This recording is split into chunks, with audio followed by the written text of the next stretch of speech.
అధ్యక్ష, ఈ last portion వచ్చేసి గత 5 సంవత్సరాలుగా మన ప్రభుత్వం సాధించిన విజయాలు అధ్యక్ష.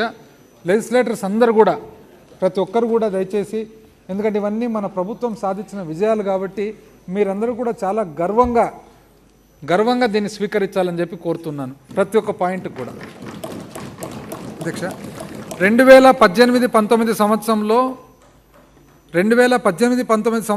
11% రాష్ట్ర స్థూల ఉత్పత్తి రేటుతో 14వ స్థానంలో ఉండగా 2023 సంవత్సరంలో రాష్ట్ర స్థూల ఉత్పత్తి రేటు 16.2% పెరగడం వలన 4వ స్థానానికి పురోగమించాం అధ్యక్ష.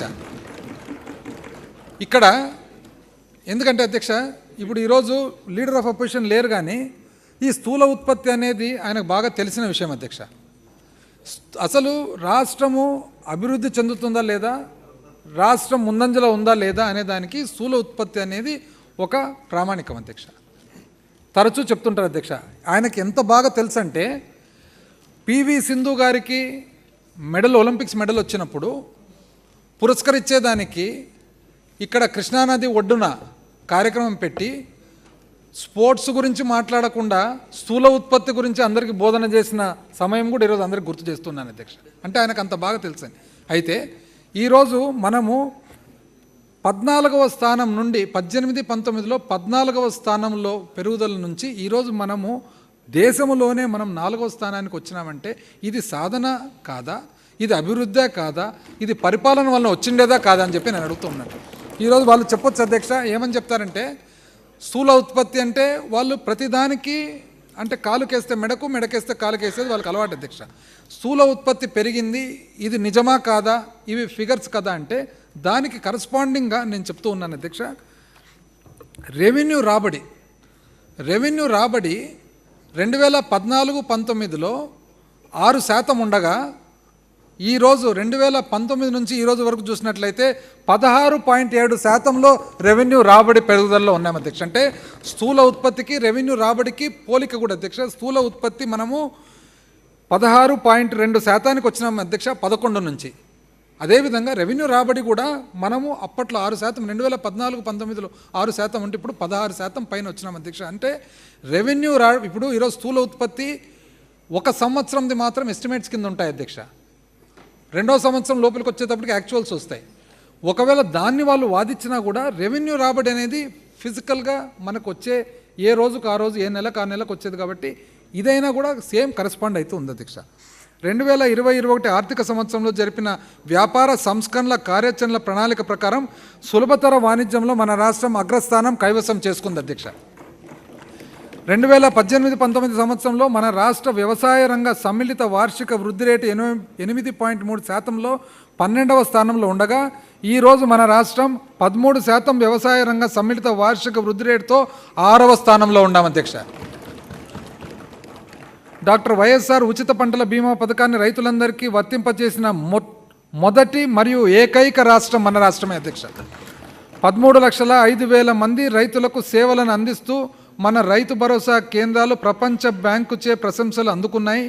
ఇథియోపియా, బంగ్లాదేశ్ మరియు వియత్నాం దేశాల నుండి వచ్చిన ప్రతినిధులు మన రాష్ట్రంలో రైతులకు విత్తనం నుండి అమ్మకం వరకు అందజేస్తున్న భరోసాను చూసి తమ దేశాల్లో అనుకరించాలనుకుంటున్నారు. సూక్ష్మ నీటిపారుదల పద్ధతి అమల్లో మన రాష్ట్రం 2వ స్థానంలో ఉంది. అంతేకాకుండా దేశంలోని మొదటి 15 జిల్లాల్లో 6 జిల్లాలు మన రాష్ట్రం నుంచే ఉన్నాయి అధ్యక్ష. భారతీయ వ్యవసాయ పరిశోధన సంస్థ ICAR జాతీయ అరటి పరిశోధన సంస్థల నుండి ఎగుమతి కార్యకలాపాలకు గాను ఉత్తమ రాష్ట్ర అవార్డును మన రాష్ట్రం గెలుచుకుంది. 2019 సంవత్సరానికి ముందు 387 మెట్రిక్ టన్నుల అరటిని మాత్రమే ఎగుమతి చేయగా నేడు 1,67,000 మెట్రిక్ టన్నుల అరటి ఎగుమతులు చేస్తున్నాం అధ్యక్ష. మన రాష్ట్రం మొత్తం చేపల ఉత్పత్తిలో 30% వాటాతో మరియు మొత్తం సముద్ర ఆహార ఎగుమతుల్లో 31%తో దేశంలోనే ముందంజలో ఉంది. అందుకు ఫలితంగా 2023 సంవత్సరంలో కేంద్ర ప్రభుత్వంచే ఉత్తమ సముద్ర తీర రాష్ట్రంగా అవార్డు పొందడం జరిగింది అధ్యక్ష. పుంగనూరు పశువులను సంరక్షిస్తున్నందుకు గాను శ్రీ వెంకటేశ్వర పశు విద్యాలయం తిరుపతి భారతీయ వ్యవసాయ పరిశోధన సంస్థ ICAR నుండి బ్రీడ్ కన్జర్వేషన్ అవార్డును అందుకుంది.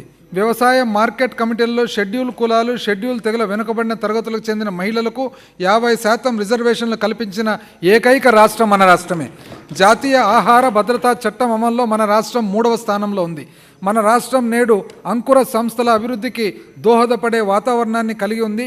కొత్త సూక్ష్మ, చిన్న మరియు మధ్యతర సంస్థల రిజిస్ట్రేషన్లు 2020 సంవత్సరంలో 65,174 నమోదు కాగా నేడు 2023 సంవత్సరంలో ఈ రిజిస్ట్రేషన్లు 7,20,000కు పెరిగాయి.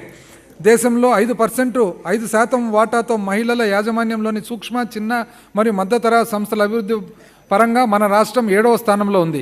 2017 సంవత్సరానికి 1,17,000 మంది సూక్ష్మ, చిన్న మరియు మధ్యతర సంస్థలు ఉపాధి పొందుతుండగా ఉద్యమ్ పోర్టల్ కింద ఈ ఉపాధి కల్పన 2023 సంవత్సరం నాటికి గణనీయంగా పెరిగి ఈ తరహా సంస్థలకు 27,45,000 మంది ఉద్యోగులకు ఉపాధిని పొందుతున్నారు. మన రాష్ట్రం ఒక జిల్లా ఒక ఉత్పత్తి కింద ఉప్పాడ జమ్దాని చీరలకు బంగారు బహుమతిని పొందడమే కాకుండా చేనేత ఉత్పత్తుల కింద మరో 4 అవార్డులను అందుకుంది. ప్రధానమంత్రి పట్టణ ఆవాస్ యోజన కింద ఉత్తమ పనితీరు అవార్డును మన రాష్ట్రం అందుకుంది. అదేవిధంగా మన రాష్ట్రానికి చెందిన 3 లబ్ధాలు గౌరవనీయులైన ప్రధానమంత్రి గారి నుండి ఉత్తమ గృహ నిర్మాణ అవార్డులను అందుకున్నారు. మైక్రోసాఫ్ట్, జిందాల్, రిలయన్స్, అదానీ, లారస్, అదేవిధంగా టీసీఎస్, ఇన్ఫోసిస్, హీరో మోటార్కార్ప్, యొకోహామా, గ్రాసిమ్, గ్రీన్కో ఎనర్జీ వంటి అనేక దిగ్గజ పరిశ్రమలు గత 4 సంవత్సరాలు మన రాష్ట్రంలో గణనీయంగా పెట్టుబడులు పెట్టాయి. మన రాష్ట్రం 2022 సంవత్సరానికి గాను అత్యంత ప్రసిద్ధి పర్యాటక ప్రదేశాల జాబితాలో 3వ స్థానంలో ఉంది. విశాఖపట్నంలోని ఋషికొండ బీచ్ అత్యంత పర్యావరణ అనుకూలమైన బీచ్గా బ్లూ ఫ్లాగ్ లేబుల్ను పొందింది. 2023 సంవత్సరానికి గాను ఉత్తమ పర్యాటక గ్రామంగా లేపాక్షి గ్రామం కేంద్రం ప్రభుత్వ అవార్డు పొందింది. మన రాష్ట్రం క్లీన్ మరియు గ్రీన్ పునరుత్పాదక ఇంధనం ద్వారా సుస్థిర అభివృద్ధి లక్ష్యాలను ప్రోత్సహించడం, పునరుత్పాదక విద్యుత్ కొనుగోలు బాధ్యతలు నెరవేర్చడం, ఇంధనం మరియు మౌలిక సదుపాయాల వినియోగంలోని అనే 3 అంశాలకు గాను మన రాష్ట్రం 15వ ఎనర్షియా అవార్డు 2023 కింద 3 అవార్డులను అందుకుంది. పాల సముద్రంలో అత్యాధునిక వసతులతో national academy of customs and indirect taxes and narcotics నాసిన్ను ప్రాంగణాన్ని స్థాపించడంతో మా ప్రభుత్వం మద్దతునిచ్చింది.